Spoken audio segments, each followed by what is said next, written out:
Welcome inside this week-ending edition of Big Ten Today, fueled by Gatorade. I'm Rick Pizzo. Coming up in the show, we hear from one of the newest and one of the longest tenured basketball coaches in the conference as I sit down with both Jake Diebler and Tom Izzo. But we start, as we always do, with the big story and the 2024 NBA Draft.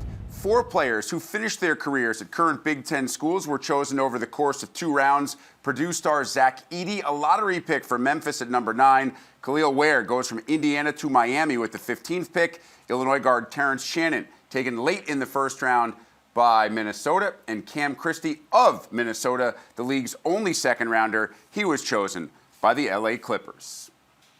And for everything you need to know about the Big Ten in this year's draft, welcome in Andy Katz. Andy, let's start with the big fella a year ago, Zach Edey. Folks wondered if he would even be drafted. Now he's a lottery pick. The question remains, how does he fit in today's NBA? I think he fits extremely well.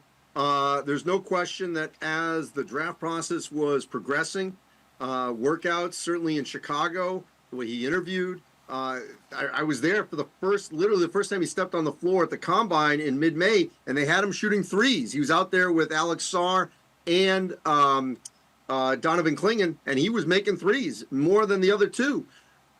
He has earned every single dollar that he's going to receive in the NBA. As you know, and it's been well documented, starting at 400 in the recruiting rankings, all the way to being a 2-time National Player of the Year and leading Purdue to the national championship game to becoming a lottery pick. As for Memphis, I like it. Janet Jackson, familiar name to Big Ten fans, played at Michigan State. Can they play together? Sure they can. Could he play behind him? Yes. Could he become the starting center? Of course. Now, is he going to run with John Morant and ahead of him? Probably not. Okay, let's be honest here. But he could be a really good trailer, clean up everything, if he, because he's conditioning is really well. And I think more than anything, there's going to be at least 10 points like that on lobs. John Morant's going to set him up.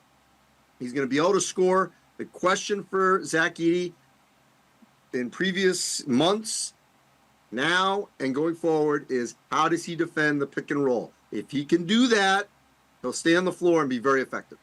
Very different big goes 15. That's Khalil Ware, who had a terrific run at Indiana. We know he can shoot the 3. We know he can defend at the rim. Is he more of what the NBA is looking for in today's league?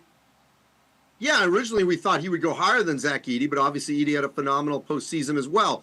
But I like this fit as well, and I'm not just trying to, be a shill here, but I think Ware in Miami, playing behind Bam Adebayo, I think that's a great player to learn behind.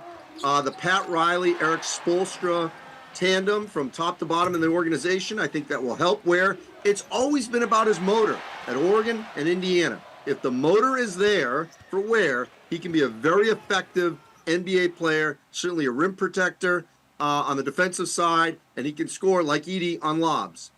Terrence Shannon Jr. joins a Minnesota team loaded with young talent. We saw what they could do this year in the postseason. He seems, Andy, to be as NBA ready as anybody. How immediate of an impact do you think Shannon can make?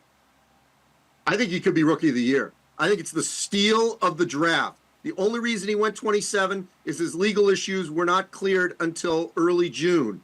Had that been done a month earlier and he was doing more workouts and he was healthy, I think he would have shot way up. I think the Timberwolves got an absolute star.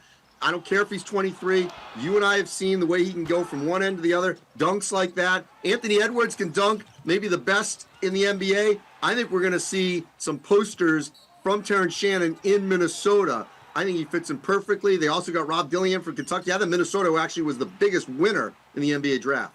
And Cam Christie was the Big Ten's only second-round pick as the Gopher fell a little bit further than expected, but he is a second-round selection as we watch to see what happens for Christie in the NBA as well. Andy Katz, always great stuff on all things both college and NBA basketball. Andy, we appreciate the time. All right, thanks, Rick.